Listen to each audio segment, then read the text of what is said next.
Hey kids, we're going back to my childhood. Uh, I don't think I would call this a childhood favorite, but I am quite fond of it.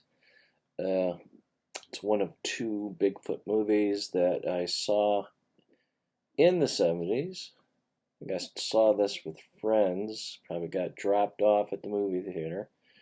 Uh, it's directed by somebody named Joy N. Hoke Jr. That's Houck. Uh, he mostly acted. Uh, he- th- this is the second to last movie he directed. He directed maybe four or five before. Uh, and I think it takes like 91 from this is 1976. Uh, but yeah, this is a Bigfoot movie. It's a PG rated movie. It's done independently, and I believe it was one of those type of movies that was distributed by smaller companies. Um, Usually, they had a different distribution concept, especially for movies like that or like this. Uh, back, up until about the late '80s, then it kind of disappeared. I think video destroyed a lot of things. Uh, but smaller pictures do like this did get to the movie theaters, and they weren't distributed by even companies you probably even heard of, like Amco, Embassy. If you're a John Carpenter fan, you know what Amco Embassy is. um, I couldn't tell you what the company that distributed this was. And I have to say, these smaller pictures, they do benefit from bringing in those very talented uh, character actors. Jack Elam. I didn't know how to never pronounce his name, but yeah, we know him from westerns, older westerns, and TV, and he was in one of the oh yeah, it was a Burt Reynolds movie, Cannonball Run. One of those Cannonball Run movies.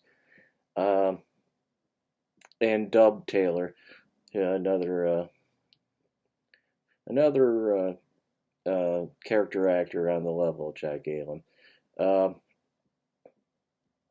but the true, I mean, they get top billing, but the true stars of the movie are Dennis Fipple and John David Carson.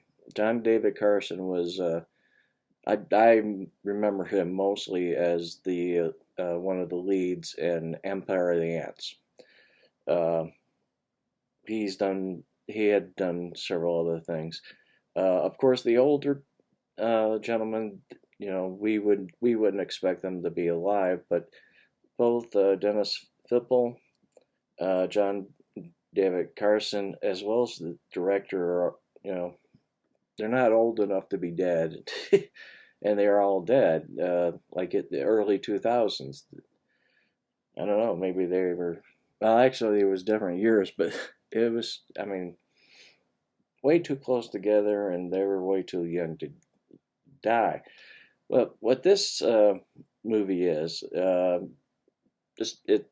The start is Jack and his partner are out in the bayou in the swampy area, probably fishing or kept capturing something, and a Bigfoot attacks, and he pulls his partner down to his death. Uh, Nobody really believes him in town. These two college students, even though Dennis Fipple would have been in his late 30s at the time, uh, which is not unusual if you ever go onto a campus. The older people do go back. Uh, but he and his partner, which is David or John David Carson, and their names, Carson is Rivs and Dennis is Paho. That's Pahoo. That's I didn't notice how weird the name was, but well, they go off to that area, and of course they're not wanted there. The sheriff, all that type of stuff, and of course Jack, his character name is Joe. Joe, he's ranting at the local establishment, and they want to contact him and try to figure out what's going on. Is this creature actually out there? And we get nice flashbacks from Jack or Joe, and what we really kind of find out is this Bigfoot creature, this single Bigfoot creature, actually lives deeper in the forest, and they might be low on food, and he wandered into the more human territories. Uh, and that's pretty much it. There is a point when it's really starting to, or Reeves uh, is really starting to believe that the Bigfoot actually exists, and he becomes a little bit manic. Now, when he was Carson starred in Empire of the Ants, I thought he was kind of a stiff. Uh, him and Dennis Fipple seem to really be having fun with the movie before he becomes manic. There's scenes that really have nothing to do with the movie other than uh, establishing that these are a couple nice guys and you're supposed to like them and care about them. Little silly bits and stuff. Uh, so he ends up being a lot more lively in this movie, showing that he can be much better than just stiff as a board.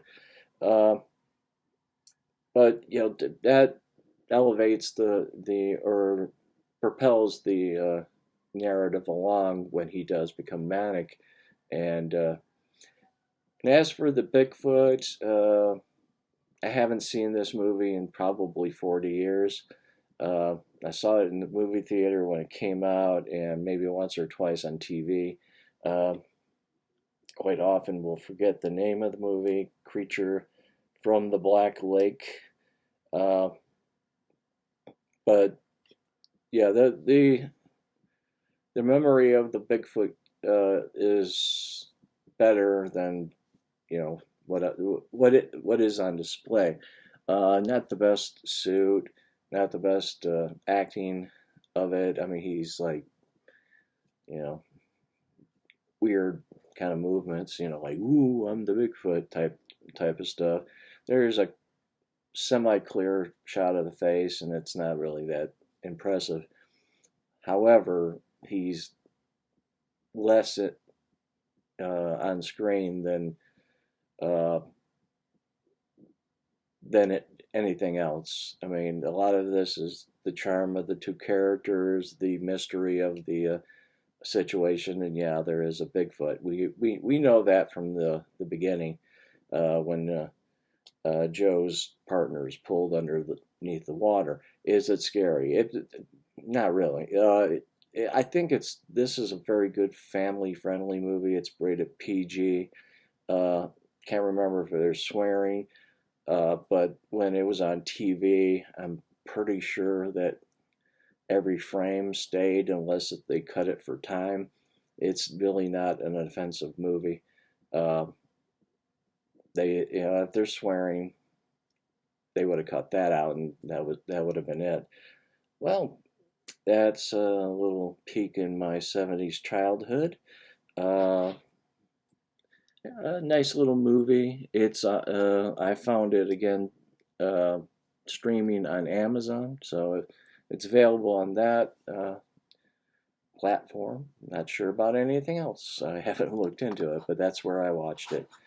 Well, until next time, stay safe. Always have a good time. Bye now.